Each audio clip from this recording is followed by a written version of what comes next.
নমস্কার বন্ধুরা, মেঘার সাথে বাঙালিয়ানার আরও একটি নতুন পর্বে আপনাদের সবাইকে স্বাগত। আজকের পর্বে আপনাদের সঙ্গে আমি শেয়ার করছি দারুণ সুস্বাদু এবং মুখরোচক নোনতা সিমুইয়ের রেসিপি। সিমুই সাধারণত আমরা মিষ্টি স্বাদেই খেয়ে থাকি, তবে এই নোনতা সিমুইও কিন্তু খেতে অসাধারণ সুস্বাদু হয়। আজ এই রেসিপিটাই আপনাদের সঙ্গে শেয়ার করছি। তাহলে চলুন এবার রেসিপিটা দেখে নেওয়া যাক। প্রথমেই আমি সিমুইটা সেদ্ধ করে নেব। তার জন্য একটা কড়াইতে পর্যাপ্ত পরিমাণে জল ভালো করে গরম করে নিয়ে এই ফুটন্ত জলের মধ্যে দিয়ে দিলাম 1 কাপ পরিমাণে সিমুই। মিডিয়াম ফ্লেমে 3 থেকে 4 মিনিট মতো সিমুইটাকে সেদ্ধ করে নিতে হবে। মিডিয়াম ফ্লেমে 3-4 মিনিট মতো সেদ্ধ করার পর সিমুইটাকে চেক করে নিতে হবে যে সিমুইটা ভালো মতো সেদ্ধ হয়েছে কিনা। একটা চামচ বা কাঁটা চামচের সাহায্যে সিমুইটাকে এভাবে কেটে দেখে নেবেন। যদি দেখেন সহজেই সিমুইটা কাটা যাচ্ছে, তাহলে বুঝতে হবে সিমুইটা ভালো মতো সেদ্ধ হয়ে গেছে। তো এবার এই সিমুইটা থেকে জলটা ঝরিয়ে নিতে হবে। সিমুই সেদ্ধ করা জলটা ঝরিয়ে নেওয়ার পর নর্মাল রুম টেম্পারেচারে রাখা জল দিয়ে সিমুইটাকে একবার ভালো করে ধুয়ে নিতে হবে। এবার সিমুইটাকে এভাবেই রেখে দেবো জল ঝরার জন্য।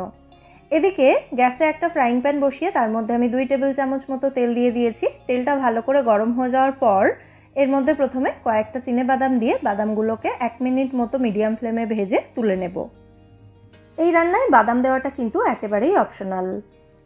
বাদামটা ভাজতে ভাজতে যখন দেখবেন বাদামের খোসাগুলো এভাবে ফাটতে শুরু করেছে, তখন বুঝতে হবে বাদামগুলো ভাজা হয়ে গেছে। তখন এগুলোকে তেল ঝরিয়ে তুলে রাখতে হবে। বাদামটা ভেজে তুলে নেওয়ার পর এই তেলের মধ্যেই আমি দিয়ে দিচ্ছি একটা মাঝারি সাইজের আলু। আলুগুলোকে আমি সরু এবং লম্বা টুকরো করে কেটে নিয়েছি। লো টু মিডিয়াম ফ্লেমে রেখে আলুটাকে একটু সময় নিয়ে ভেজে নিতে হবে। আর আলু ভাজার সময় ফ্রাইং প্যানটাকে আমি ঢাকা দিয়ে দিচ্ছি। আলুটা ভাজতে ভাজতে যাতে আলুটা নরমও হয়ে যায় সেদিকে খেয়াল রাখতে হবে। 3-4 মিনিট সময় নিয়ে আলুটাকে আমি ভেজে নিয়েছি। এখন দেখুন আলুটা ভাজাও হয়ে গেছে এবং আলুটা একটু নরমও হয়ে গেছে। তো এবার এই আলুর মধ্যেই আমি দিয়ে দিচ্ছি একটা ছোট সাইজের পেঁয়াজ কুচি।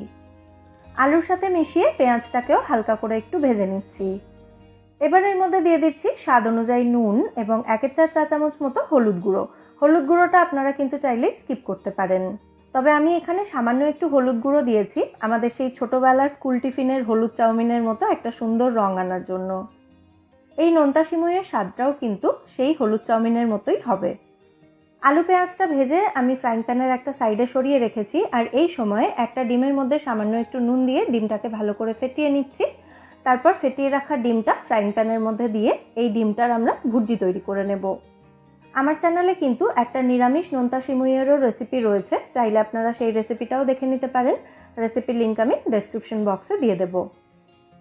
দেখুন ডিমটাকে ভেজে আমি ভুর্জি তৈরি করে নিয়েছি। তারপর এই ডিমের ভুর্জিটা আলু পেঁয়াজের সাথে মিশিয়ে দিচ্ছি। এবার এর মধ্যে দিয়ে দিচ্ছি স্বাদ অনুযায়ী কাঁচা লঙ্কা কুচি এবং গোলমরিচ গুঁড়ো। যে যেমন ঝাল পছন্দ করেন সেই অনুযায়ী এগুলো দেবেন।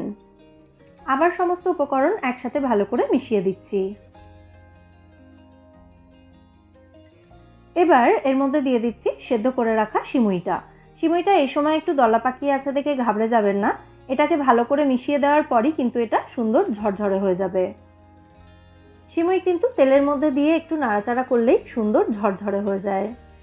সমস্ত উপকরণ মেশানোর পর এখন দেখুন সিমুইটা কিন্তু সুন্দর ঝরঝরে হয়ে গেছে। এই সময় আমি এর মধ্যে ভেজে রাখা বাদামটা দিয়ে দিয়েছি। আপনারা চাইলে সামান্য একটু চিনিও এই সময় অ্যাড করতে পারেন। আবারও একবার সমস্ত উপকরণ ভালো করে মিশিয়ে নিয়েছি এবং আমাদের নোনতা সিমুই এখানে একদম রেডি সার্ভ করার জন্য। এবার আমি এই সিমুইটাকে সার্ভ করে দিচ্ছি। সিমুইটা দেখতে যেমন চাউমিনের মতো হয়েছে, এটা খেতেও কিন্তু চাউমিনের মতোই হয়। তবে এটা রান্না করতে চাউমিনের থেকে ঝামেলা কিন্তু অনেকটাই কম, আর খুব তাড়াতাড়ি এই নোনতা সিমুই তৈরি হয়ে যায়। অনেকেরই ভীষণ পরিচিত একটা রেসিপি এই নোনতা সিমুই, তবে যারা জানেন না বা আগে কখনো খাননি তারা অবশ্যই একবার এই রেসিপিটা ট্রাই করে দেখবেন। আর রেসিপিটা যদি ভালো লেগে থাকে ভিডিওটাকে বরাবরের মতো একটা লাইক এবং শেয়ার করে প্লিজ আমার চ্যানেলটাও সাবস্ক্রাইব করে নেবেন যদি এখনও না করে থাকেন, অথবা আপনি যদি আমার চ্যানেলে নতুন দর্শক বন্ধু হয়ে থাকেন। আর পাশে থাকা বেল আইকনটাও ক্লিক করতে কিন্তু একদম ভুলবেন না। ফিরে আসবো নতুন কোনো রেসিপি নিয়ে। সবাই সুস্থ থাকবেন, ভালো থাকবেন এবং সবাইকে খুব ভালো রাখবেন।